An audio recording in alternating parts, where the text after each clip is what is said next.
Hello and welcome to the Political History of the United States. Episode 4.13, The Circular Letter. I want to start out this week by making a quick correction from our last episode. Throughout that last episode, I referred to the work of John Dickinson as the letters from a Pennsylvania farmer. Now, this is generally how I've heard it shortened down, and is indeed what I will likely continue to call it moving forward. However, after publishing the episode, it occurred to me that in no place do I ever use the actual name of the work. Dickinson's pamphlet is actually called Letters from a Farmer in Pennsylvania. Nothing else about the episode changes, but I did want to make that note and apologize for my oversight. So, sorry about that.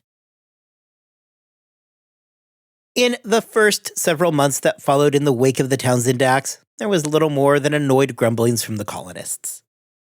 Well, certainly nobody was thrilled about having new restrictions. Nobody seemed all that interested in doing much of anything about it. As the calendar turned over from 1767 to 1768, however, the collective malaise finally began to lift. Both somewhat surprisingly and unsurprisingly, the first real machinations towards attacking the Townsend Acts came out of Massachusetts. On the one hand, this follows everything that we have talked about thus far. We have seen time and time again that Massachusetts, and in particular Boston, have been on the leading edge of the response to the British imperial policies. However, in response to the Townsend Acts, there had not been that energetic response that we had seen when it came to the Stamp Act. There were no riots, houses were not torn down brick by brick, and there was very little in the way of effigy burning. In fact, the colony failed to even push through a non-importation agreement, rather making some weak agreements to reduce consumption of a handful of unimportant goods. The response was meaningless and everybody knew it. So, obviously, the first question that we need to address here is looking at why the winds had shifted. As it turned out, not everybody was thrilled about the initial response of the Assembly. Well, Governor Bernard was breathing a deep sigh of relief that he was not having to deal with a repeat of the Stamp Act. Samuel Adams was busy writing. In January, the Massachusetts Assembly sent a letter directly to Lord Shelburne, as well as to the king, to protest the Townsend Acts. The letter that was sent to London was sent to men who were believed to have sympathies towards the American position, which means that they were generally in favor of the repeal of the Stamp Act. Looking specifically at the letter sent to Shelburne, we really do not see this being a radical departure from what we have seen time and time again already by this point. Penned by Samuel Adams, the letter to Shelburne begins with a reminder of the reasons for their immigration in the first place. It moves quickly to a reminder that they, the colonists, had been active participants during the Glorious Revolution. From there, the letter lays out the standard arguments, to the colonists having all those same rights as the Englishmen back on the home island. Adams writes that, "The spirit of the law of nature and nations, suppose, that all the free subjects of any kingdom are entitled equally to all the rights of the Constitution.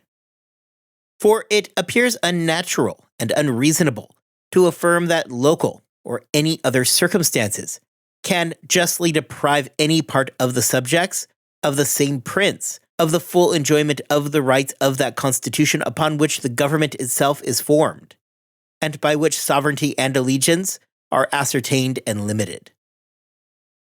From there, Adams moves through and explains that, despite comments to the contrary, the Townsend Act is indeed a tax.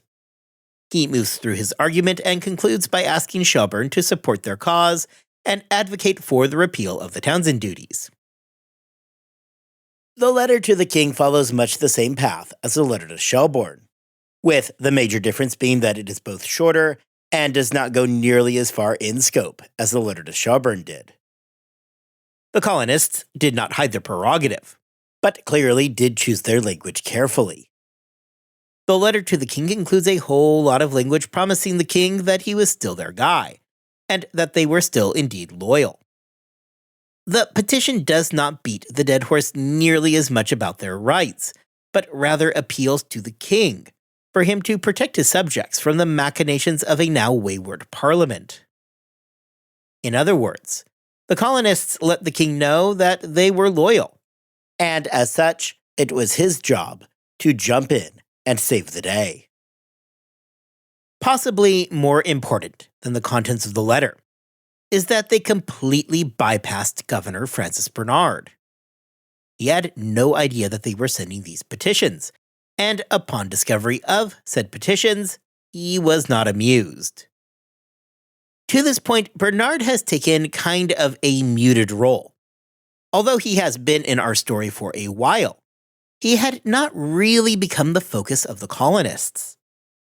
That is not to say that those in Boston loved the guy. However, during the Stamp Act riots, their ire fell towards Andrew Oliver and Thomas Hutchinson, rather than onto Governor Bernard. For his part, Bernard went so far as to blame the rioting on class conflict and deflect blame away from the British imperial policy. From this point forward, however, Bernard is going to decide that he really did miss out on the fun during the Stamp Act, and will work hard at gaining his own enmity from the colonists. Francis Bernard is, in part, an interesting figure because he had at least some sympathy for the colonies. What Bernard envisioned was colonies that were more directly tied into Great Britain. He was no fan of the idea of American independence, and envisioned a system where the Americans did have representation in Parliament. His view is simple. If the Americans want to make all this noise about their rights as British citizens, give them exactly what they are asking for and honor those rights. We, as did Bernard, know that the Americans really had zero interest in having representation in Parliament. Pretty much everything that the colonists wrote pointed out their right to representation before they got it out there that such representation was impractical to the point of becoming impossible. The real goal was always recognition of the existing colonial assemblies. Well, Bernard was less inclined towards that potential outcome. He did advocate colonial representation in Parliament, which was a lot more than many of the others in power were in favor of. With petitions and letters flying about, we get to the core issue for today's episode. Specifically, what exactly was the circular letter? Well, Samuel Adams and company were busy sending letters to, hopefully, sympathetic ears back in London. He was also busy working on a letter to be distributed amongst the colonies as well. Now, to be clear, we are still talking about January 1768, so we are just a few months past the colony's failure to respond meaningfully to the previous fall's announcement of the Townshend Acts. Among the critical differences, however, was that between their first attempt and now, the often unpredictable James Otis took yet another surprise swing. Back in the fall, Otis had, surprisingly, not been in favor of a non-importation agreement, nor really anything at all. However, now that we are in January, Otis had once again swung back to the other direction and had reasserted himself as the leader of the popular faction. It was therefore Otis and Adams that would pen the circular letter. The circular letter was a letter that was meant to be circulated throughout all of the colonies, with the stated intent of creating a united response.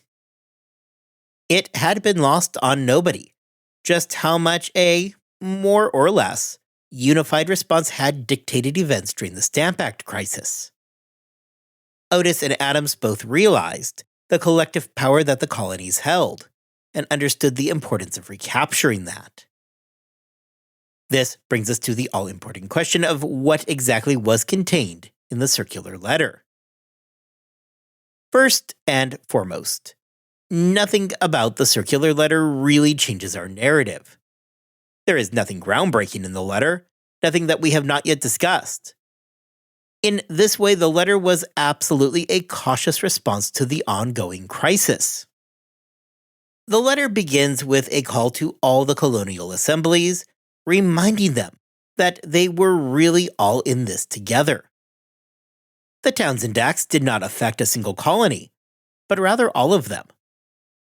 As such, it made the most sense that the colonies act in harmony with one another.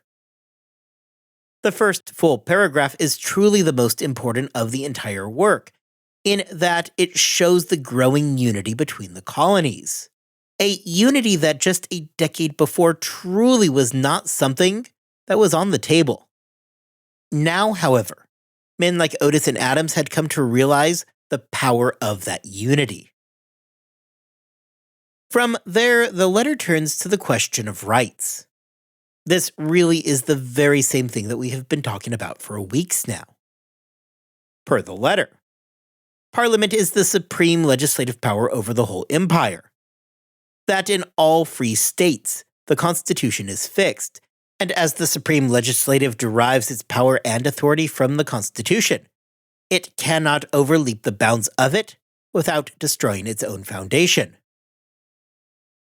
If you have been following along, there is nothing particularly innovative about this argument. It acknowledges that, well, yes, Parliament is the sovereign power over the empire. That body is still limited by the Constitution. Among those rights promised are that nothing can be taken from an individual without their due consent. The letter makes clear that this is a natural and constitutional right. The letter, having clarified these restrictions upon Parliament, expresses the frustration that the Townsend Acts were passed with the express purpose of raising a revenue.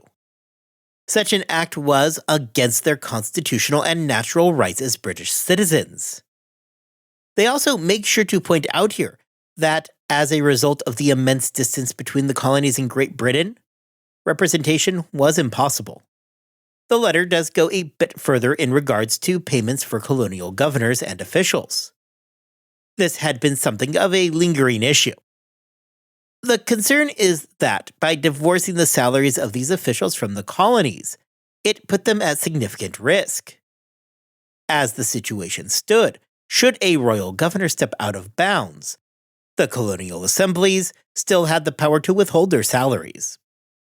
This essentially acted as a safety mechanism for the colonies to prevent a rogue governor from asserting arbitrary power. The letter would conclude by quickly touching on a few of the other major complaints of the colonists, ranging from questions surrounding quartering to the appointment of customs commissioners. The letter concludes, once again, by appealing to the colonies at large. Importantly, the letter makes clear that this is not meant to take the lead or to dictate events. Rather, the purpose of the letter was to act as a launching point for the other colonies to respond. The letter openly states that nothing from the circular letter is meant to dictate a course of action to the other colonies. The letter concludes by stating that they freely submit their opinions to the judgment of others, and shall take it in kind in your house to point out to them anything further that may be thought necessary. With the circular letter now complete, it was presented to the Massachusetts Assembly, where it was promptly voted down. Really, the initial vote was not even all that close. When Otis and Adams presented the letter, it was rejected by a 2-to-1 majority. So, what gives? Why was the letter so soundly defeated? It seems to come down to bad timing more than anything else. The rejection came almost immediately after the colonists had sent their letters to Shelburne and the king. In the eyes of many of the representatives from smaller towns where the impact of the Townsend duties were hardly felt, that petition was enough. Despite the momentary setback, it really was just that, momentary. 2 weeks later, Otis and Adams made another attempt to get the letter adopted, which it was, much to the very considerable chagrin of Governor Bernard. This, of course, begs the question of what exactly happened to completely reverse the vote in such a short amount of time? Well, there certainly was some politicking being done by Otis and especially Adams. It seems here that the real culprit is that they had taken a page directly out of the Patrick Henry playbook. Recall how Henry got the Virginia resolutions passed, basically by arguing it when most of the House of Burgesses had gone home at the end of the session. It was the end of the session in February, and people were ready to go home. Especially those who were not from Boston. As people from the small towns packed up and left, thinking that their business was completed, the House grew increasingly liberal. Those from small towns tended to be more conservative, especially considering that they had experienced minimal effects from the Townshend Acts. Once they had all filtered out, the letter was reintroduced, and the circular letter was passed. The circular letter that was passed and was now to be distributed to all the colonies was not radical or revolutionary. As we discussed a few moments ago, it recognized Parliament's position as being the supreme authority, though the letter does quickly limit that power through the use of the constitutional constraints. The circular letter does not go as far as some of the more radical positions that were in their infancy regarding Parliament either having total power or none at all. The radicalism of the circular letter, as with the other documents of that era, came not from the actual text, but rather from extending the logic to its conclusion. As historian Theodore Draper explains it in his book, A Struggle for Power, if the circular letter is arguing that the colonial founders and subsequent generations had consented to their relationship with Great Britain, they could just as easily end that relationship if they chose to revoke their consent. This point may not have been really circulating in the colonies just yet, but across the Atlantic back in London, it had become a very serious concern. Before we move forward and address just how the other colonies did respond to the circular letter, I want to clarify why we are taking so much time moving through all the different declarations and petitions. We have spent significant amounts of time since the Stamp Act considering the language being used by the colonists in their arguments back to Parliament. One of the primary things that I'm working towards here is establishing how the thinking was changing between 1765 and 1775. There was no independence movement at all in 1765, other than maybe a few drunken ramblings in taverns. Practically, though, that simply was not something that was at all meaningfully in play. However, just a decade after Patrick Henry wrote the Virginia Resolves, the War of Independence would be underway. By the time that we reached the biggest pamphlet of the era, Thomas Paine's Common Sense in January 1776, I want to be sure that we can look back and trace the evolving political thoughts in the colonies to help us understand how the entire situation came unraveled so quickly. The response in the other colonies towards the circular letter was at times mixed, though for the most part it was positively received. Virginia actually decided that the right move was to exceed the contents of the Massachusetts letter. In Virginia, Governor Francis Fauquier had been doing everything in his power for a while now to avoid needing to call the House of Burgesses to assemble. Fauquier had grown increasingly concerned about the direction that the House was heading. Following his death, he was replaced by John Blair, who did call the House of Burgesses to assemble over problems with local Indians. This would prove to be a fateful decision, as the Speaker of the House of Burgesses, Peyton Randolph, immediately took up the circular letter. The House of Burgesses, still falling in line with tradition, accepted the power of Parliament to control trade. The House then suggested that they were equivalent in power to the Parliament, though obviously more limited in total scope of that power to colonial affairs. Where Virginia really did move past Massachusetts, and frankly, past the then prevailing sentiment, is that the letter made a thinly veiled appeal to the colonies. That resistance, including violent resistance, may be necessary. Ultimately, the Massachusetts letter is going to be the far more remembered of the two.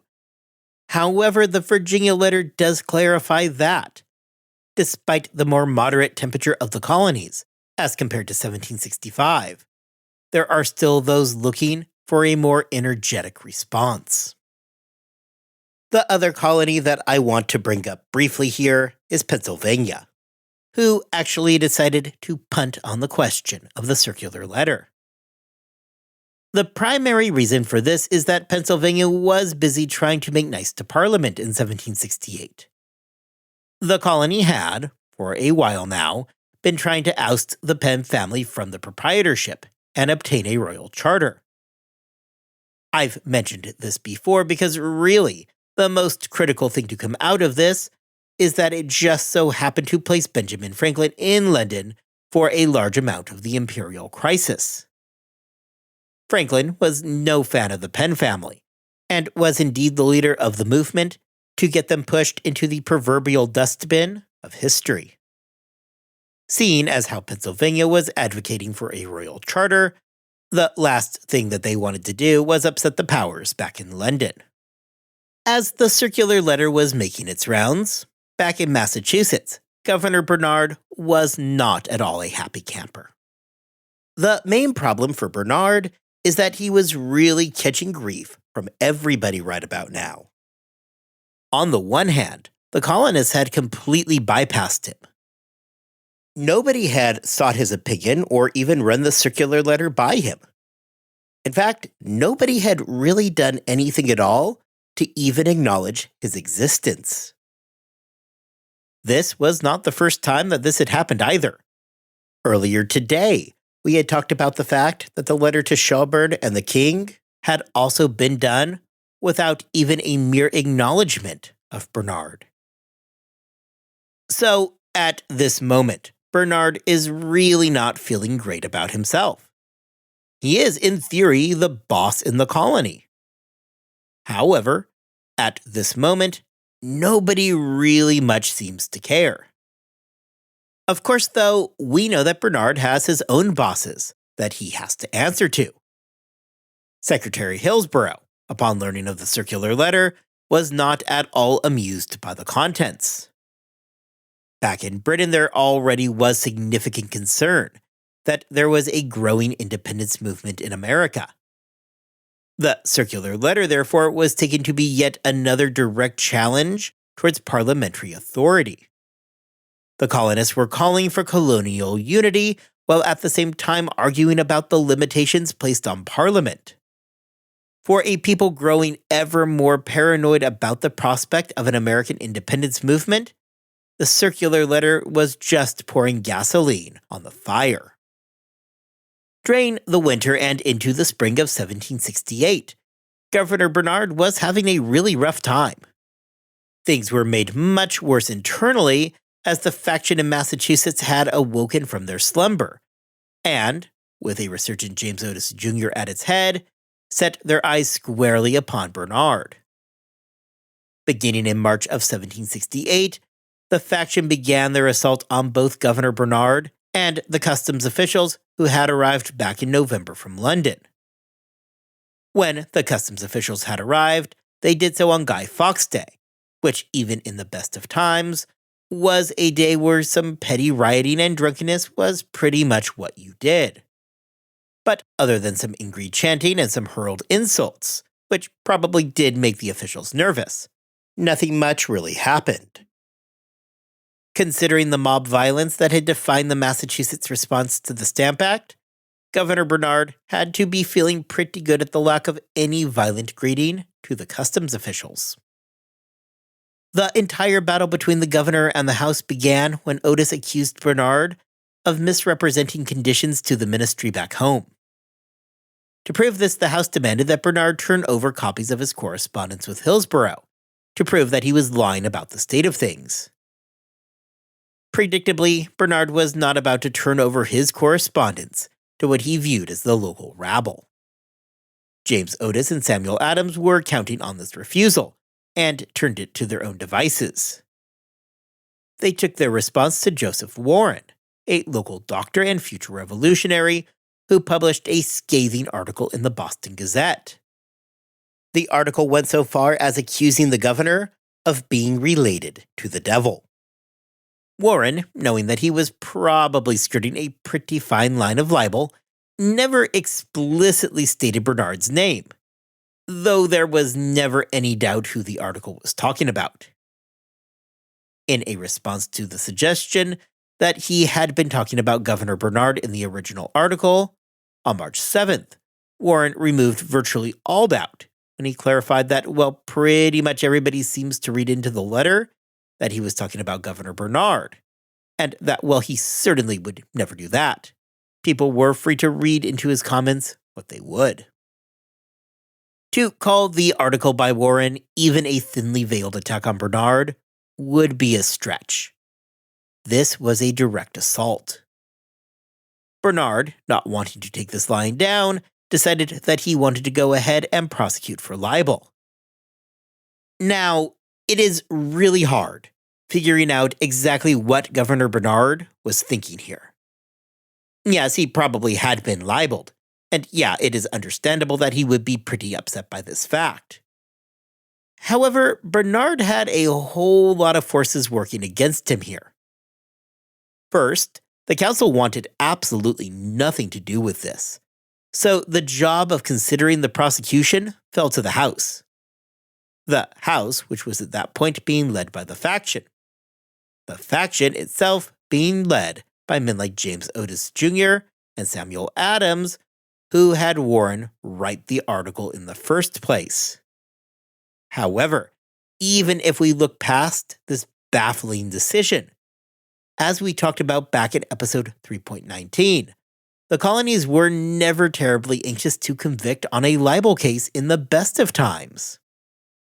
The chances of Bernard getting anything that he wanted here were essentially non-existent. Surprise, surprise, the House was not ever going to do anything with these charges. Just for some added fun, Thomas Hutchinson decided to wade into the water and ordered that the colony's attorney general present a bill to the grand jury. The grand jury, also very unsurprisingly, declined to pursue charges. As all of this is going on, Joseph Warren continued his attacks in the Boston Gazette as Governor Bernard was left seething. With Governor Bernard now politically bleeding, it turns out that the customs commissioners decided that they also felt left out and that it was time for them to jump into the whole melee as well. Wanting to make their own big statement, the commissioners decided to target the wealthy Boston merchant and the holder of oversized signatures, John Hancock. Hancock was born in 1737 Braintree, and by the time of the imperial crisis, had become one of the wealthiest citizens in all of the colonies. Hancock had annoyed the customs officials when he had refused to allow a small militia that he controlled from participating in a welcome event for the commissioners. Later, Hancock blew off an official dinner on account of the customs commissioners' presence.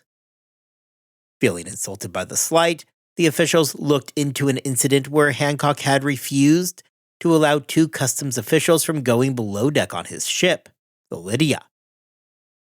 Hancock argued with the officials that they had no right to go below deck without essentially a search warrant. The customs officials saw their opportunity and requested that the Attorney General file criminal charges against Hancock. The problem is that the Attorney General was not feeling this, and stated that the customs officials did indeed exceed their authority and declined to file the charges. The entire ordeal with the Lydia is important for a few reasons. Perhaps most importantly, it gives us insight into the minds of the British during the spring of 1768. Both in the case of Bernard and the customs officials after him, they both chose to fight losing battles when the losses were plainly clear to begin with. In an appeal to the Treasury Board back in Britain following their loss to Hancock, The commissioners made their point clear. They were less concerned about the actual ability to collect the duty. That was a secondary issue by this point. The problem was not John Hancock's action in preventing the officials from going into the hold of the Lydia. It was the defiance of royal authority that was the real problem. John Hancock was in line with men like Samuel Adams and James Otis. He was one of the people who was causing them so much grief.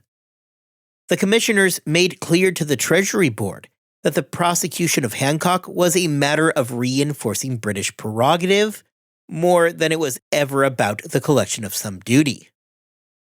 By the spring of 1768, this was not an unpopular idea in Britain. To say that there was frustration towards the colonies was an understatement. British leadership had long been concerned that what was happening in America was an outright independence movement. Acquiescing to the whims of the Americans, regardless of the reasons for such accommodation, was tantamount to encouraging their behavior.